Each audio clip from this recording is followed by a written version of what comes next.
Hi friends! Brochures கிளாஸோட டே 25 இன்னைக்கு.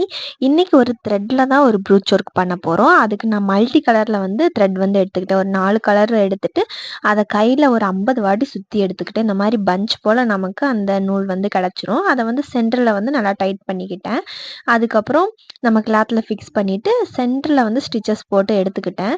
நல்லா டைட்டா 2, 3 தடவ ஸ்டிச்சஸ் போட்டுட்டு, அதுக்கப்புறம் கீழ மீதி இருந்த பார்ட்ட மடக்கி விட்டுட்டு, திருப்பி அத ஃபுல்லா ஸ்டிச் போட்டு எடுத்துக்கிட்டேன். ரொம்ப கெட்டியமா ஸ்டிச் போடணும். இல்லைன்னா திருப்பி திருப்பி அதோட பழைய நிலைமைக்கே மடங்கி மடங்கி வந்துடுது. நல்லா ஸ்டிச் போட்டு முடிச்சதுக்கப்புறம் அந்த ஸ்டிச்சஸ் தெரியக்கூடாதுங்கிறதுனால கட் பீட்ஸ் வச்சு அதை கவர் பண்ணிக்கிறேன். சூப்பராக ஸ்டிச்சஸ் போட்டு முடிச்சாச்சு. இப்போ அந்த மடக்கி மடக்கி இருக்கு இல்லையா நூல், அதை ஃபுல்லாக நம்ம கட் பண்ணி எடுத்து விட போகிறோம். ஃபுல்லாக கட் பண்ணி விட்டுட்டு சமமாக கட் பண்ணி விட்டோம்னா ஒரு சூப்பரான ப்ரூச் ஒர்க் ரெடி ஆயிடுச்சு. இந்த ப்ரூச் ஒர்க் எப்படி இருந்துச்சுன்னு சொல்லிட்டு மறக்காமல் கமெண்ட் பாக்ஸில் கமெண்ட்